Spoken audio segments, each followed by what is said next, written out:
অবশেষে প্রকাশ নবম জাতীয় পে স্কেলের গেজেট 1:4 অনুপাতে বেসিক 28,500। সচিবদের হুঁশিয়ারি 1:8 অনুপাতে কার্যকর করতে হবে। আসসালামু আলাইকুম সুপ্রিয় দর্শক, ভিডিওর শুরুতেই সরকারি চাকরিজীবী মহোদয়গণ চ্যানেলটি সাবস্ক্রাইব করে রাখুন নবম পে স্কেলের আপডেট সবার আগে পেতে। দৈনিক বার্তা 15/1/2026। আজকের দিনটি সরকারি চাকরিজীবীদের জন্য এক ঐতিহাসিক মুহূর্ত হিসেবে চিহ্নিত হয়ে থাকবে, কারণ দীর্ঘ অপেক্ষা ও জল্পনার অবসান ঘটিয়ে অবশেষে নবম জাতীয় পে স্কেলের গেজেট প্রকাশিত হয়েছে। সকাল থেকেই সচিবালয়, দপ্তর ও অফিস পাড়ায় এই খবর ঘিরে সৃষ্টি হয়েছে আলোচনার ঝড়। অনেকেই এই ঘোষণাকে স্বস্তির খবর হিসেবে দেখলেও আবার কেউ কেউ এটিকে অসম্পূর্ণ ও বিতর্কিত সিদ্ধান্ত বলে মনে করছেন। গেজেট অনুযায়ী নতুন পে স্কেল কার্যকর করা হয়েছে 1:4 অনুপাতে। এতে বেসিক বেতন নির্ধারণ করা হয়েছে 28,500 টাকা। প্রধান উপদেষ্টার সরাসরি নির্দেশে এই পে স্কেল কার্যকরের সিদ্ধান্ত নেওয়া হয়েছে বলে গেজেটে উল্লেখ রয়েছে। নবম জাতীয় পে স্কেল ঘোষণার পেছনে রয়েছে দীর্ঘদিনের দাবি, আন্দোলন ও আলোচনা। সরকারি কর্মচারীরা বহুদিন ধরেই মূল্যস্ফীতি ও জীবনযাত্রার ব্যয় বৃদ্ধির সঙ্গে তাল মিলিয়ে বেতন কাঠামো সংস্কারের দাবি জানিয়ে আসছিলেন। দ্রব্যমূল্যের ঊর্ধ্বগতি সাধারণ মানুষের পাশাপাশি সরকারি কর্মচারীদের জীবনেও চাপ সৃষ্টি করেছিল। এই প্রেক্ষাপটে পে স্কেল কমিশনের সুপারিশ এবং অর্থনৈতিক বাস্তবতা বিবেচনায় নিয়ে সরকার এই সিদ্ধান্তে পৌঁছেছে।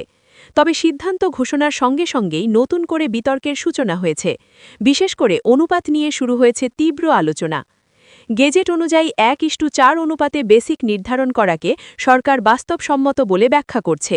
সরকারের ভাষ্যমতে বর্তমান অর্থনৈতিক চাপ, রাজস্ব ঘাটতি এবং বৈশ্বিক পরিস্থিতির কথা বিবেচনায় রেখেই এই অনুপাত নির্ধারণ করা হয়েছে। একসঙ্গে বেশি চাপ সৃষ্টি করলে রাষ্ট্রের সামগ্রিক অর্থনীতি ঝুঁকির মুখে পড়তে পারে বলেও আশঙ্কা করা হয়েছে। তাই ধাপে ধাপে বাস্তবায়নের পথ বেছে নেওয়া হয়েছে। বেসিক 28,500 টাকা নির্ধারণ করাকে অনেক কর্মচারী ইতিবাচক হিসেবে দেখছেন। বিশেষ করে নিম্ন ও মধ্যম স্তরের কর্মচারীদের মধ্যে কিছুটা স্বস্তি ফিরেছে। তবে এই স্বস্তির মধ্যেই নতুন করে উত্তেজনার জন্ম দিয়েছে সচিব ও উচ্চ পর্যায়ের কর্মকর্তাদের প্রতিক্রিয়া।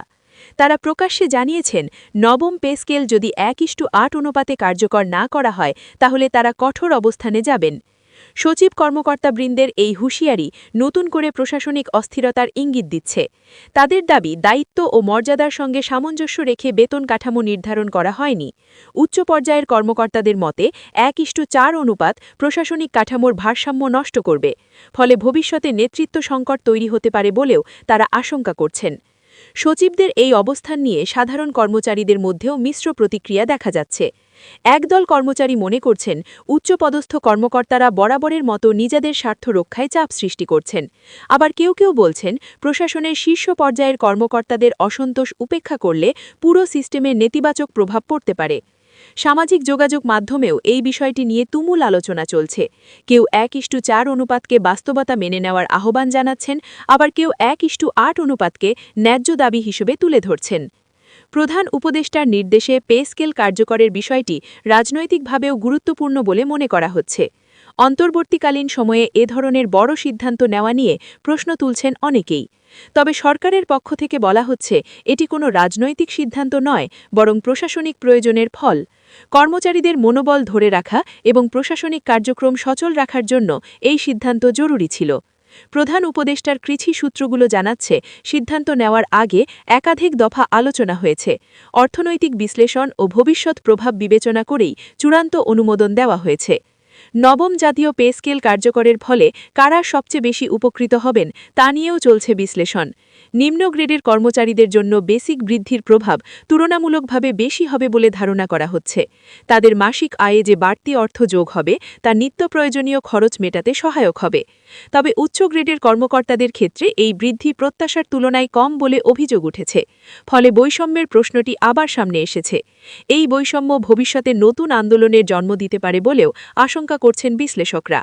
সচিব কর্মকর্তাবৃন্দের 1:8 অনুপাতে পে স্কেল কার্যকরের হুঁশিয়ারি প্রশাসনের জন্য একটি বড় চ্যালেঞ্জ হয়ে দাঁড়াতে পারে। যদি তারা সংগঠিতভাবে কর্মবিরতি বা কঠোর কর্মসূচিতে যান, তাহলে রাষ্ট্র পরিচালনায় অচলাবস্থা তৈরি হওয়ার ঝুঁকি রয়েছে। অতীতে এ ধরনের পরিস্থিতি সরকারকে বিব্রতকর অবস্থায় ফেলেছে। তাই এবার সরকার বিষয়টি অত্যন্ত সতর্কতার সঙ্গে পর্যবেক্ষণ করছে। আলোচনার মাধ্যমে সমাধানের চেষ্টা চলছে বলে জানা গেছে। তবে এখনও কোনো আনুষ্ঠানিক সমঝোতার ঘোষণা আসেনি। অর্থনীতিবিদরা বলছেন, পে স্কেল বাস্তবায়নের সঙ্গে সঙ্গে এর দীর্ঘমেয়াদী প্রভাব মূল্যায়ন করা জরুরি। শুধুমাত্র বেতন বাড়ালেই সমস্যার সমাধান হয় না, বরং রাজস্ব আয় বাড়ানোর দিকেও নজর দিতে হবে। অন্যথায় বাজেট ঘাটতি আরও বাড়তে পারে। সরকারি ব্যয় বৃদ্ধি পেলে মূল্যস্ফীতির ওপরও চাপ সৃষ্টি হতে পারে। তাই ভারসাম্য রক্ষা করাই সবচেয়ে বড় চ্যালেঞ্জ। এই বাস্তবতায় 1:4 অনুপাতকে আপাতত নিরাপদ পথ বলে মনে করছেন কেউ কেউ। তবে মাঠ পর্যায়ের কর্মচারীরা বলছেন, বাস্তব জীবনের চাপ কাগজের হিসাব দিয়ে বোঝা যায় না। বাজারে নিত্যপ্রয়োজনীয় পণ্যের দাম যেভাবে বেড়েছে, তাতে এই বেতন বৃদ্ধি খুব বেশি স্বস্তি দেবে না। বাসা ভাড়া, শিক্ষা ব্যয়, চিকিৎসা খরচ সবই লাগাম ছাড়া। তারা চান একটি স্থায়ী ও বাস্তবসম্মত সমাধান। শুধু বেসিক নয়, ভাতা কাঠামো নিয়েও তারা সংস্কারের দাবি জানাচ্ছেন। এই দাবি ভবিষ্যতে আরও জোরালো হতে পারে বলে মনে করছেন বিশ্লেষকরা।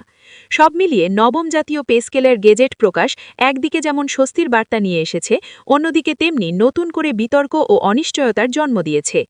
1:4 অনুপাতে বেসিক 28,500 টাকা কার্যকর হলেও 1:8 অনুপাতের দাবি প্রশাসনিক মহলে চাপ সৃষ্টি করছে। প্রধান উপদেষ্টার নির্দেশে নেওয়া এই সিদ্ধান্ত কতটা টেকসই হয় তা সময়ই বলে দেবে। সামনে আলোচনার টেবিলে কী সিদ্ধান্ত আসে, সেদিকেই এখন সবার দৃষ্টি। নবম জাতীয় পে স্কেল বাস্তবায়নের এই অধ্যায় যে এখানেই শেষ নয়, তা স্পষ্ট হয়ে উঠছে দিন দিন।